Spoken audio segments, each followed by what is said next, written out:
Hi, this is Mac from Mac's List. Before we start the show, I want to let you know about my new book, Land Your Dream Job Anywhere. I've been helping job seekers find meaningful, well-paying work since 2001, and now I put all my best advice into one easy-to-use guide. My book shows you how to make your resume stand out in a stack of applications, where you can find the hidden jobs that never get posted, and what you need to do to ace your next job interview. Get the first chapter now for free. Visit maxlist.org/anywhere.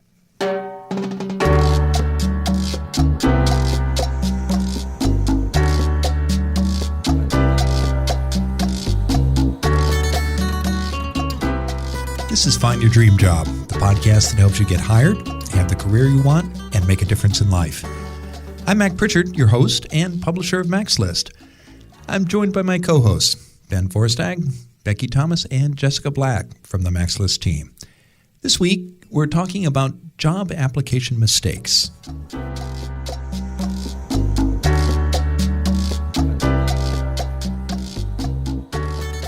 Talk to a hiring manager about mistakes applicants make, and the same errors keep coming up.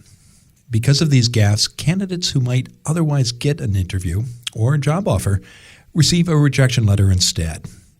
It doesn't have to be this way, says this week's guest expert, Mandi Woodruff. She co-hosts the career podcast Brown Ambition. We talk later in the show about how to avoid the most common application mistakes. If you want a job totally different from what you do now, Ben Forstag has the tool for you. It's an online database that lets you find the occupation that is the exact opposite of your current job. Ben tells us more in a moment. You see a job posting that includes a salary range that meets your needs, but the application form asks you to describe your salary requirements. What do you say? That's our question of the week. It comes from listener Leah Pancheri in Portland, Oregon. And Becky shares her advice in a moment.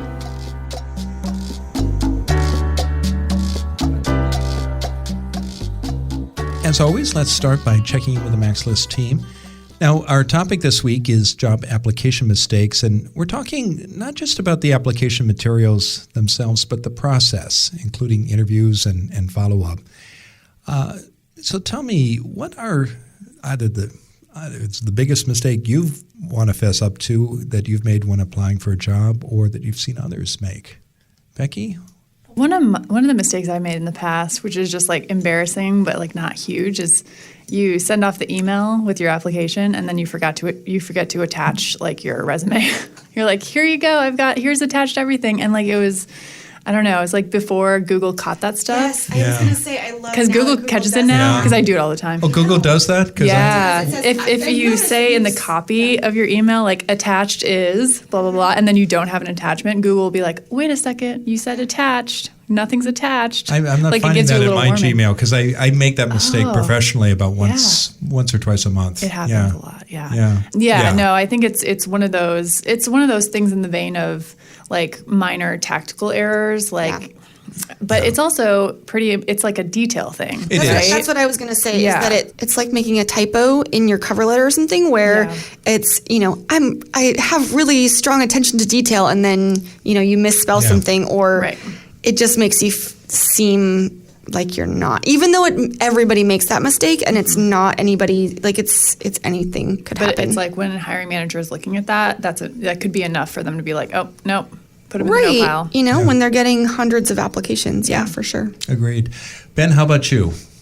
Well, Becky shared a minor snafu that like everyone does. I'm going to go the complete opposite direction and share like a big mistake that I know was a big mistake pretty much as soon as I did it, which was just trash talking my current employer in an interview. Yeah, and I was a little set up, right? Because the interviewer says, "So why are you looking for a new job?" And I just kind of went into this rant about how I was unhappy at my current job, and halfway through it, I realized the mistake I had made, and was trying to like step back out of it, but I wasn't able to. So early in your career, I hope. Early in my career. Okay. Yeah, I was going to say not that was the job before this one. Before you knew. If it was the job before this one, I guess it wasn't that big of a mistake. But this was much earlier in my career. Yeah. Before you knew not to do that, or better ways to do it. Yeah. Well, mine, I made when I was coming out to Oregon, I had applied for a job with a public agency here in the state. I came out during spring break, and it was a Monday. I just arrived the night before, and the employer somehow, this was pre-internet, tracked me down at the hotel I was staying at and said, "Congratulations. We want to invite you to answer some essay questions, and you need to get them in by Friday." And I said, "Well, I'm booked. I've got meetings for the next 5 days, and I'll get these to you on Monday." And I should have listened. And that was a big mistake. And I actually wrote my answers on the plane back. I sent them in on Monday by fax. And then weeks went by, I didn't hear anything. And I called someone, and they said, "Well, you're not a candidate." And I said, "Well, what do you mean I'm not a candidate?" I thought, what did you think of the essays? Well, we couldn't consider them because they were late. There were rules, yeah. Right. And with public agencies, they tend to be stricter about these things. Yeah. But even if it wasn't a government agency, you got to follow directions, and you got to respect the deadlines of the people that are taking you through their hiring process. Yeah, I think that's a really important note. That's kind of similar to the things that I can think of in terms of what's hindered me with job applications in the past is kind of getting caught in those deadline things. Not specifically of somebody telling me that there's a deadline, but there's always get your application in by this date, and then I like to take a lot of time to think about what I'm going to say and process it, and then pretty soon, and then life gets in the way, and you start filling up your schedule, and then pretty soon you're like, "Oh no, it's tomorrow, and I still haven't sent it in," and then it's crunch time, and that's just never good, Yeah. Well, good conversation, and I know that Mandy's going to have some additional thoughts on this, and I'm looking forward to that as well. But first, let's turn to you, Ben, because you're out there every week exploring the internet on behalf of our listeners, looking for tools, resources, books, websites they can use in a job search or managing a career. So what have you uncovered for us this week? So this week I found a cool little tool online. It's from the New York Times, and it's called "What is Your Opposite Job?" So the Labor Department keeps these really detailed records on the skills and tasks required for jobs. And the data includes some basic facts like, required education, skill level, but it also includes really bizarre metrics like required trunk strength. I guess that's how many crunches you can do, and the ability to maintain balance. And they use this for all kinds of things. I think it goes into disability evaluations and things like that. Well, the New York Times looked at the data here for every job and then flipped it on its head and looked for the polar opposite. So if you were really good at maintaining balance in your current job, they were like, what's the opposite of that? Someone who can barely walk down the street straight. And so it tells you the exact opposite of what your current career is. So for example, the opposite job of a kindergarten teacher is a physicist. The opposite job of a writer and author is a mobile home installer. And the opposite job of an architect is a slaughterer and meat packer. So you type in your job, and the algorithm will tell you what the exact opposite of that job is. I typed in my job. The closest I could find was business operations. And anyone want to guess what the opposite job for me is? I'm stumped. What? Not even a guess? What? Let me give you a hint. Look at this face. Runway model. Close. Fashion model is the opposite. So in other words, you've got the perfect face for a podcast. Exactly, right. Yes. Burn. Should I laugh? Your cue, Mac. Oh, well, terrific. Now, tell me about why this is valuable for job seekers, because it's a interesting intellectual exercise, but how can this help someone in their job search? Yeah, this is something they actually address, and they say, clearly this is an amusing exercise, but me finding out that the opposite of the job that I have is a fashion model doesn't do a whole lot for me, except it shows, when you look up all this information, it says for me, business operations, here's a list of the skills that people who have this job generally have.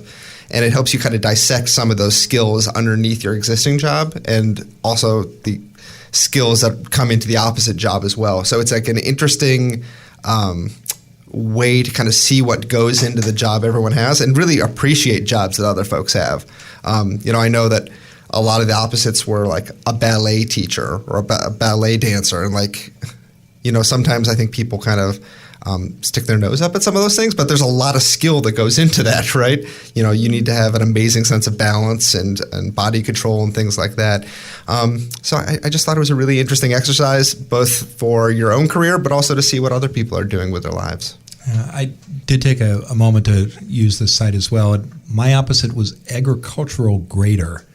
What does that mean? Oh, I got that too. Yeah, because what is that? And I'm guessing, Becky, you put in the same category I did, which was public relations and marketing. I put in marketing managers. Yeah, and an agricultural grader is somebody who helps harvest and sort and categorize vegetables and fruit. Has excellent trunk strength. Yeah, good sense of abs? balance. Yeah. Wow. Got to work on our abs. So what does that mean about people in your field? The weakest trunks of all the professionals. I guess. Yeah. But I love your point, Ben, about the list of skills for your profession, because the 10 skills that were listed for the occupation I chose, public relations manager, which is what I do at my other company, were just spot on. They were, and some of those things I'm better at than others, but if I were early or mid-career, I would look at that list and it would give a good roadmap of things that I need to concentrate on in order to be successful. Yeah, absolutely. So again, this is called What is Your Opposite Job? It's from the New York Times, and we will have the full link in the show notes. Great. Well, thank you, Ben. And if you've got a suggestion for Ben, write him. We'd love to share your idea on the show. His address is ben@maxlist.org. Now let's turn to you, our listeners, and Becky is here to answer one of your questions. Becky, what's in the Maxlist mailbag this week? So this one comes from listener Leah Pancheri in Portland, Oregon. She says, oftentimes jobs will have a salary posted, but then they will ask either on the application or in the interview about salary requirements or expectations. How do we best answer the question when we clearly know what they posted? What if we feel we are worth a little more, or that the job sounds like it's worth paying a little more after the interview? I'd love some suggestions, insights on the most tactful and respectful way to answer this question. Leah, this is a really good question because it really is like a tricky situation. So the employer has posted the salary, which is basically them saying, like, this is how much we want to pay this position. So when they're asking you for your requirements or expectations, it sort of feels like a trick question. Like, if you give them a number besides the number that they say they want to pay, like, are you out of the running for the job? But, if you do feel like you deserve more, it is worth bringing up. And you can be definitely like a little bit more tactful about sort of how you approach that. So the biggest thing here is just letting them know that you're flexible and that you're focused more on the position and making sure that you're a fit with them. And just sort of like we've talked about before, just like punting the salary discussion until they know that they want you, because then you'll have a lot more leverage. So something you could say, like in those early stages, like whether it's in your application or in the interview, just focus on letting them know, like, I'm really excited about this opportunity. Salary isn't my primary consideration, and I'm more interested in finding out if I might be a good fit for your needs. The numbers discussion can hopefully happen later or during the offer stage would be ideal. If they do push you and you are actually looking for more than what they posted, I would recommend you share a range, and that range might start at the number that they gave, so you're still within their range, but you can let them know that you are looking for a little bit more, and show them why you deserve more. So talk about your fit, your expertise, all your experience, and the value that you would deliver. So that's my advice. Do you guys have any other thoughts? It does feel like a trick question. It really does. I think, it's better than when the employer doesn't put any salary down and then asks you how much you want, which really frustrates people, and I understand why. Yeah, at least you have somewhere to start with them. So that's good. And I think the one thing to keep in mind here is most employers have some flexibility in what they're willing to pay, and they might be willing to stretch 10%, I don't know, maybe more than that, if they think they found the really great candidate who's worth it. The challenge here is they don't know if you're the great, perfect candidate they need until you get a chance to sit down with them. So you don't want to do anything that like might get you out of the running before you have that chance to show how awesome you are. Yeah, I think that's the tricky part of asking the question too early. Yeah, or and we've having talked about that conversation in other places too. Like if there's like a salary box that's required on the application, like if it's a form, like what do you put in there if they don't tell you, or if they have a number that's lower than what you want? There's some great. Do you just lie, or no? Actually, it's a great question because Jim Hopkinson, who was a guest on episode 74, and his topic was how to answer the desired salary question. Yeah. Okay. And we'll link that in the show notes. Yeah. And he had some very tactical suggestions about what you should say if you have to fill out the box, if it does require a number. And I would encourage her to check that out. There's a transcript as well on the website. Yeah. Great. Yeah, but I think I cut you off in the middle of what you were trying to say. Did you finish what you wanted to say? Okay. He is nodding and or shaking his head and also nodding. So just for the podcast listeners. He's shaking his fist at you now. Yeah. Throat slashing. What would you like to add, Jessica? Oh, I was just going to say, I don't necessarily, I think all the feedback and advice was great. I just was, I came across an article recently, I think it was through LinkedIn, but it was about sort of this conversation about when employers ask about salary history and having that be the basis of what they judge what you're going to be paid now, which is such a terrible way of judging that or basing your salary off of that. But the article that I was reading was all about how that is not important and it should be, taken away. And I'm not being very articulate at the moment, but it should be back in. Yeah, I'm back in. Go. And actually, that is increasingly against the law in a lot of states. So Massachusetts and Oregon both passed laws saying employers can't ask you how much you made in your last job. Yeah. And I think this is like one of the low-hanging pieces of fruit out there that most legislatures are using or implementing now. That's great. Yeah. That's what I was trying to say. Good job, Ben. Thanks. I'm out. Okay. Well, thank you, Becky, and thank you, Leah, for the question. If you've got a question for Becky, please write her. Her email address is becky@maxlist.org, and you can call her listener line. That's area code 716-JOB-TALK. Or tweet us. Our Twitter handle is @MaxList. If we use your question on the show, we'll send you a copy of Land Your Dream Job Anywhere. And we'll be back in just a moment. When we return, I'll talk with this week's guest expert, Mandi Woodruff, about job application mistakes. Most people struggle with job hunting. The reason is simple. Most of us learn the nuts and bolts of looking for work by trial and error. That's why I produce this podcast, to help you master the skills you need to find a great job. It's also why I wrote my new book, Land Your Dream Job Anywhere. For 15 years at MaxList, I've helped people in Portland, Oregon find meaningful, well-paying, and rewarding jobs that they love.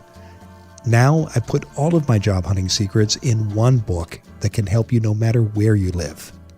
You'll learn how to get clear about your career goals, find hidden jobs that never get posted, and ace your next job interview. For more information and to download the first chapter for free, visit maxlist.org/anywhere.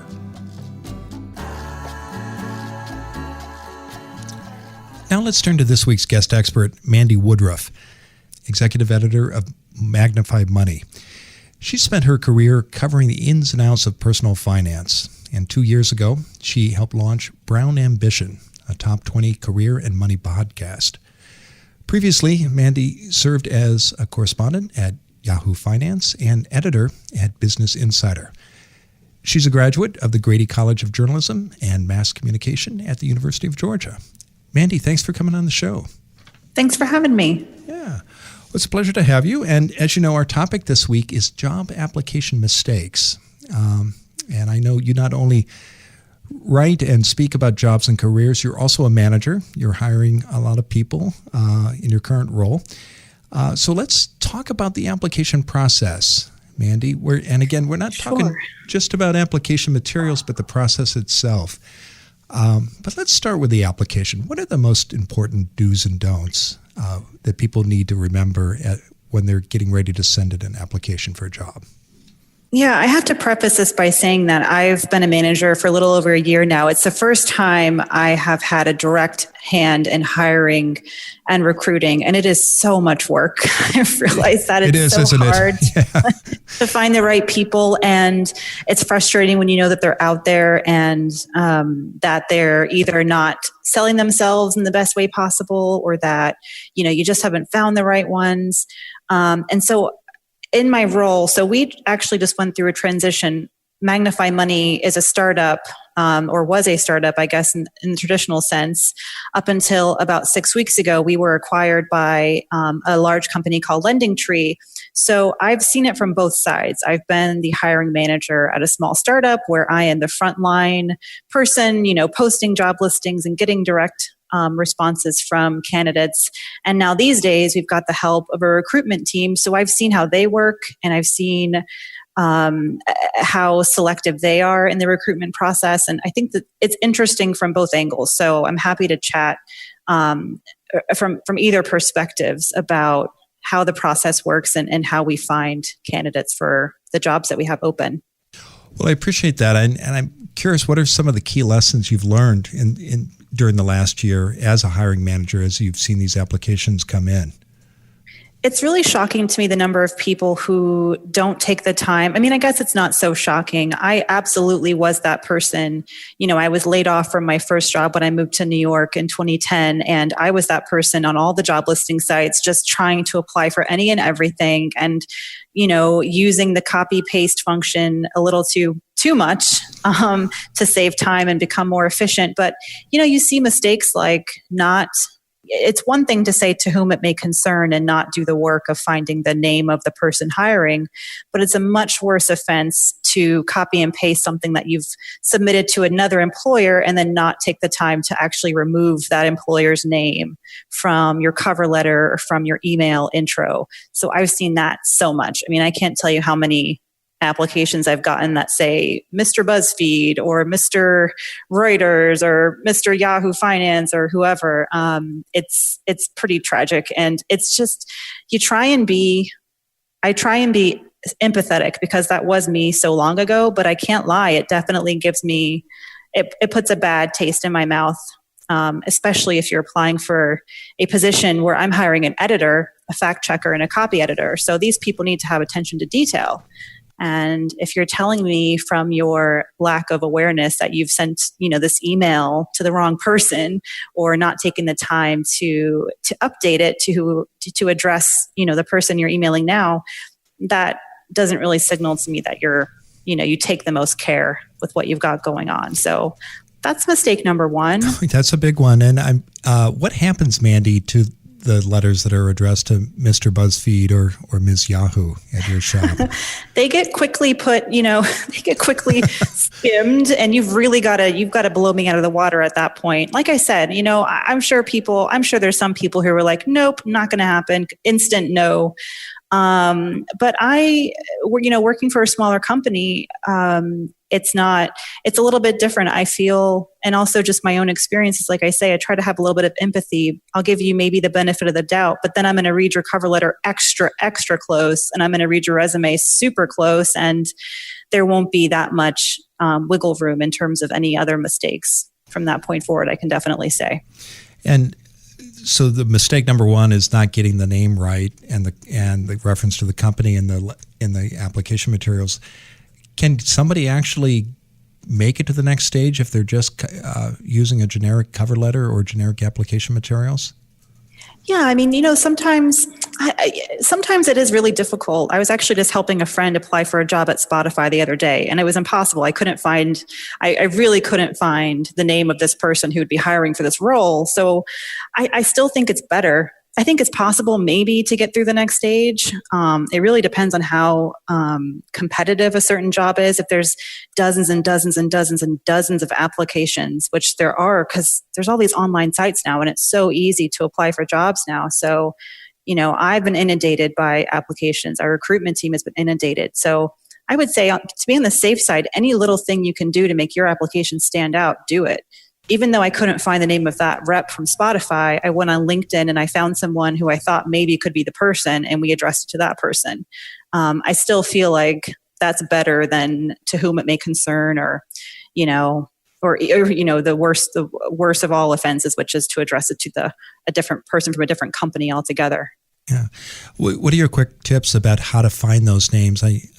So obviously the one at Spotify seems to be hard, but for listeners who are, they found a company, they don't want to say to whom it may concern, what are 2 or 3 quick things they can do to find the name of the right person they should be writing to? Yeah, I think LinkedIn is a great place to start. Just look for talent manager. You can go the route of trying to find the talent acquisition specialist. Look for someone with that job title of recruiter, talent acquisition on LinkedIn. Or if you want to go a step further, you could look, in journalism, you're often, you're going to be working for a specific person, an editor, or for the most part. So you can easily go and see what's the name of the editor for the section you're applying for. And apply that way. The same goes if you're, applying to a marketing firm and you're going to be applying for a job as a junior account manager. Go find on LinkedIn, someone who has the title senior account manager for that job or that company. Twitter is another good one if you can't find it on LinkedIn, but LinkedIn is certainly the first place I go to. Okay. How about other mistakes you see people make in the application materials? What else comes to mind? This is a really simple one, and it comes from my experience having shifted from me being the first person to see everyone's applications to now having the help of a recruitment team, which is what often big companies, your hiring manager, direct manager isn't going to see every application. There's a recruitment team or HR team on the other side who's screening applications.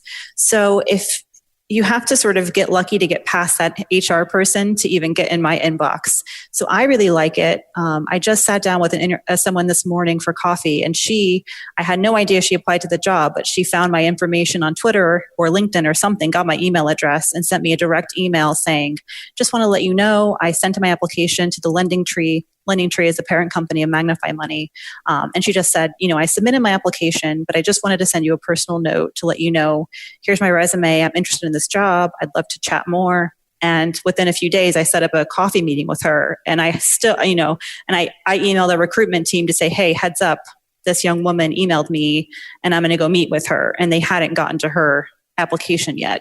So if you're not doing that, if you're not going out of your way to find them on LinkedIn. And I've gotten LinkedIn messages from people, telling me that they've applied, which I like, or emailing or Twittering or something, just to go the extra mile and do whatever you can to get their attention.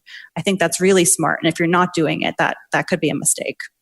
I know a lot of listeners would like to get conversations like the one this lady got to have with you. Was there anything she did or said in her note that made you say yes to having a coffee meeting with her?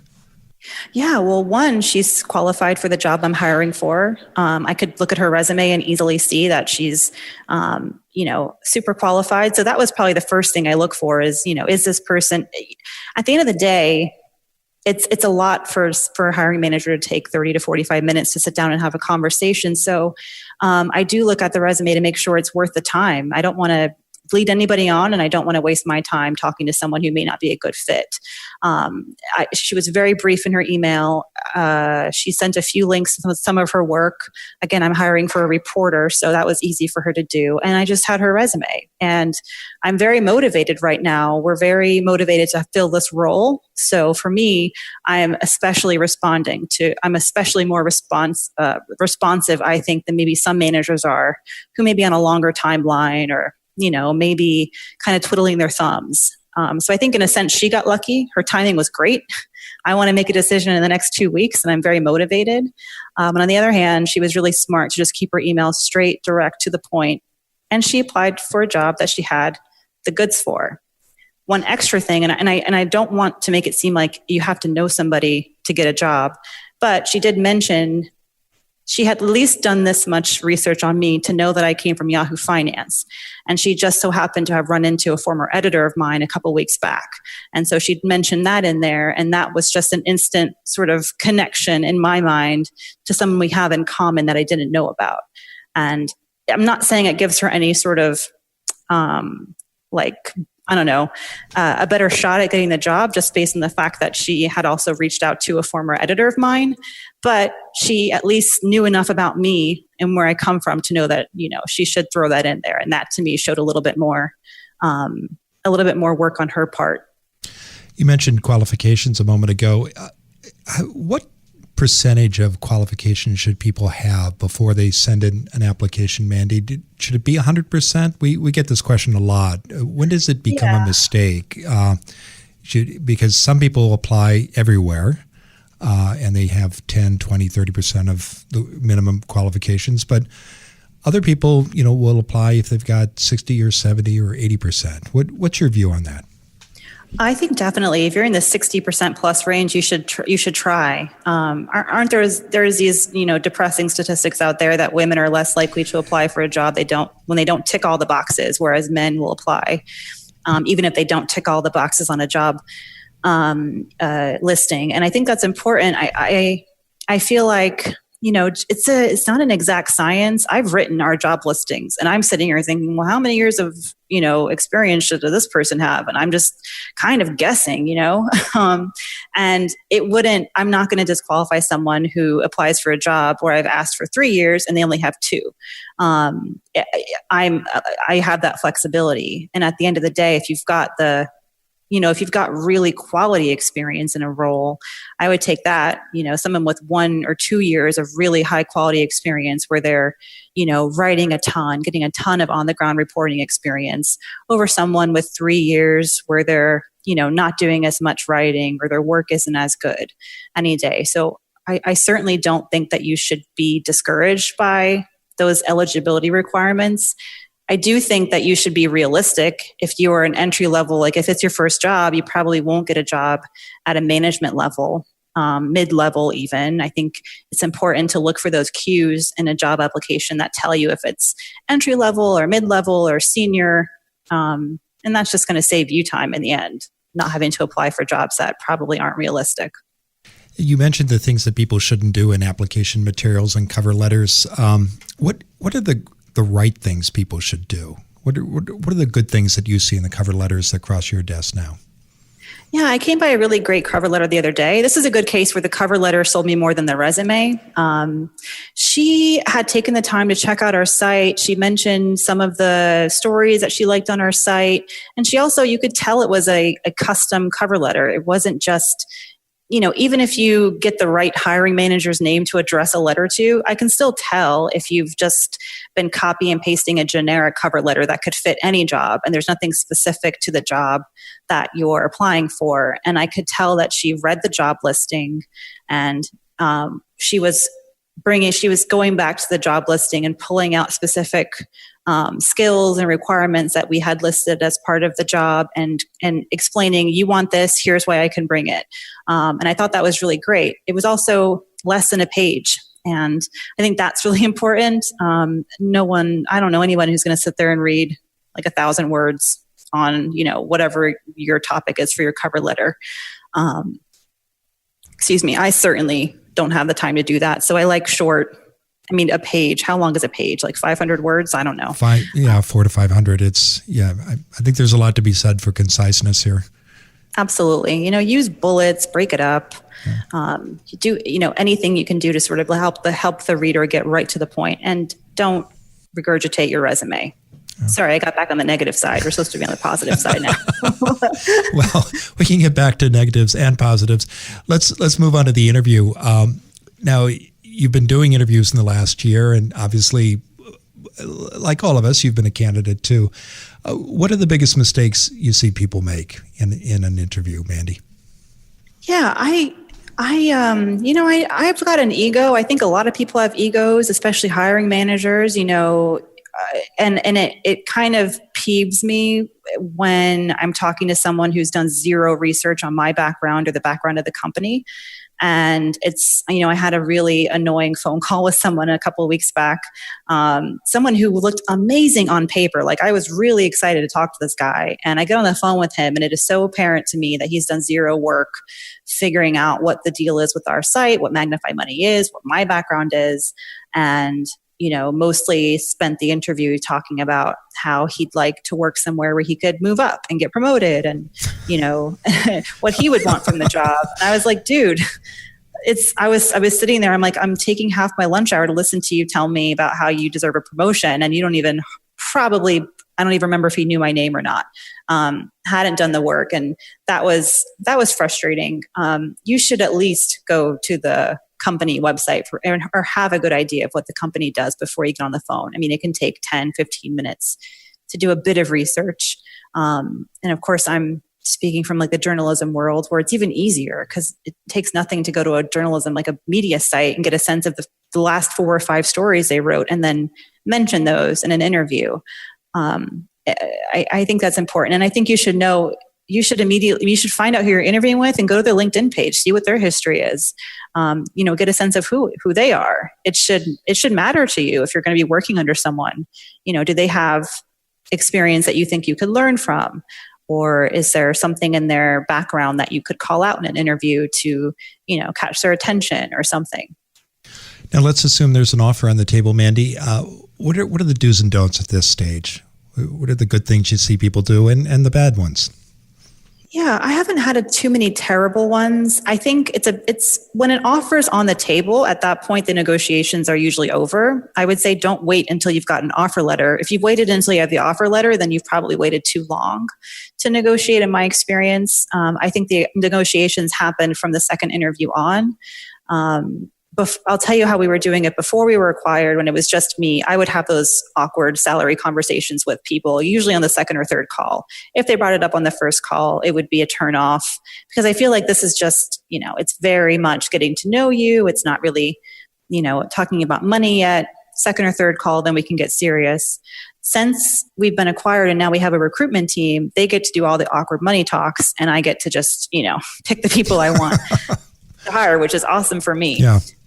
But I know if it's a recruiter, they're more direct. I've experienced this too. They're more likely to maybe bring it up on the first or second call, probably the first one, because like I said, they're screening. So they want to make sure, are you in our price range? Are you too expensive?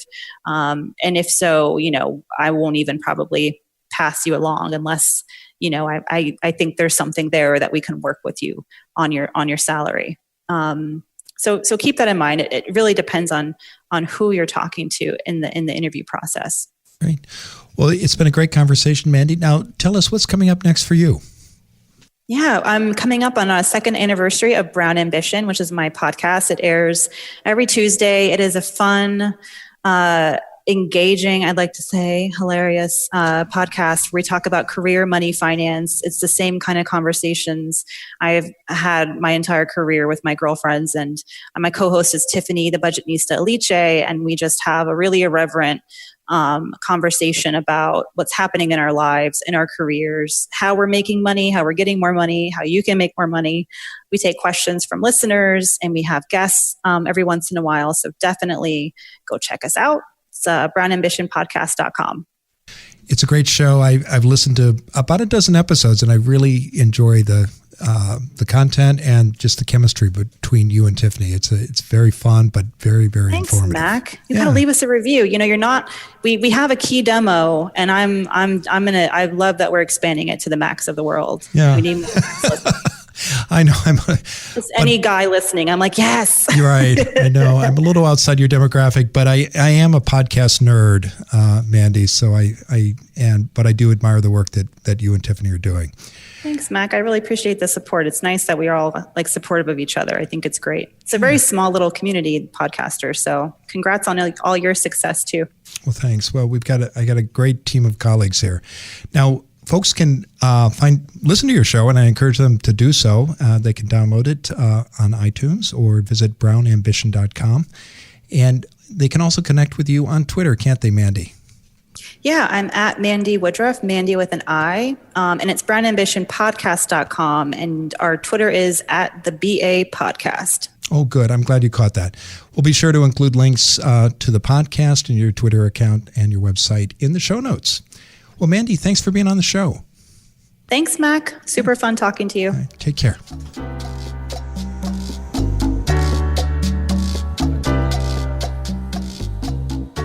All right, we're back in the Max List studio.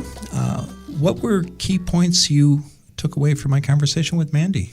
Becky, you look like you're ready to jump in. Hey. Yeah, I thought it was great. I really liked a lot of the points that she made. Really, really good. Yeah. Yeah. I really liked sort of the perspective she gave as a hiring manager and sort of like what she's looking for. I was like cringing at the people didn't even like remove the customization from their last application. It's like, guys, come on. The copy paste, which is like always my worst fear. I'm so diligent about all of that because that is my worst fear that I'm going to miss it's going to go to Mr. BuzzFeed or whatever. It's mortifying. Yeah. It's like seriously the worst. Yeah. And I also liked, from that her hiring manager perspective, like she sort of said how cool it was when someone did go the extra mile and how she had these circumstances where she's like looking to hire someone. And so she is going to go get coffee with this lady who reached out and made the effort. And so like that shows that, it is worth it to do those things. Yeah. Ben, you look like you have an idea. No one ever accused me of that before, Mac. I liked the point she made about not making the mistake of thinking you need to meet all the requirements to a T. Yeah. Which, it's a mistake, but I guess like you can fix it and it's good things will happen there. Because, I know that when you're looking at these job descriptions, sometimes they seem formidable and like they're looking for an absolutely perfect candidate with 100 years of experience, but they're paying only entry-level salaries. And I mean, again, we've talked about it. It's because hiring managers, myself included, sometimes we're just like putting down like a laundry list of what our dream candidate would look like. A wish list. And we're happy if we get 70 to 80% of that, right? Yeah, well, I think she said 60% you should apply, and I'm in I've her got camp. higher standards. Well, I love the fact that she brought up a point that we've talked about as a team before, which is that there's a gender issue. Yeah, here. I was gonna say that too. That was, it's true. It happens all the time, but I liked that she brought it up. Yeah, to me, I think if you have 60 or 70%, you should give it a shot. But you'd also women listen. Yeah, ladies. You need to make a case in your cover letter about why you're qualified, but you can do that, and men do it all the time. The research shows, so you can be successful when you do it. Right, and I think that's a really interesting point because it's not that women can't make that point. It's just that they have kind of what Ben was saying, the higher standards of they think that the job descriptions are you have to meet all of these things, and men sort of better understand or care less maybe about meeting all of those and just go for it. And I think women can take that cue of just believing that you are going to be qualified even if you don't meet every single check mark or whatever. Totally. And for what it's worth, I think like the best practice for employers when they're writing job descriptions is to like identify the things that are like must-haves. Right. Like you really must have this if you want this job, and then distinguish the other things like would be nice if. Bonus. Yeah.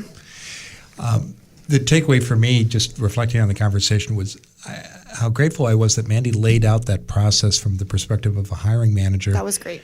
Yeah, and if you were looking at a job in her organization, that would be it's valuable information anyway, but particularly valuable.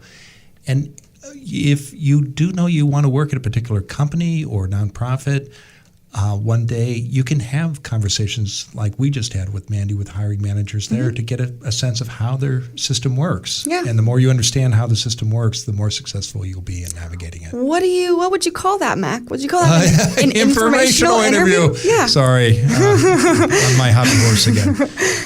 Well, great. Well, but I think I'd tease you, but I think that's a really good tip. Yeah.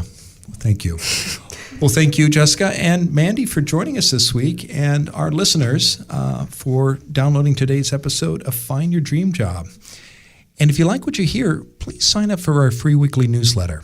In every issue, we give you the key points of that week's show, and we also include links to all the resources mentioned, as well as a transcript of the full episode. If you subscribe to the newsletter now, we'll send you our new guide, The Top Career Podcasts of 2017. Discover all the podcasts that can help you find a great job and get the career you want. Get your free newsletter and podcast guide today. Go to maxlist.org/topcareerpodcasts2017. And join us next Wednesday when our special guest will be Lee Caraher. She'll talk about manners that matter in the workplace. Until next time, thanks for letting us help you find your dream job.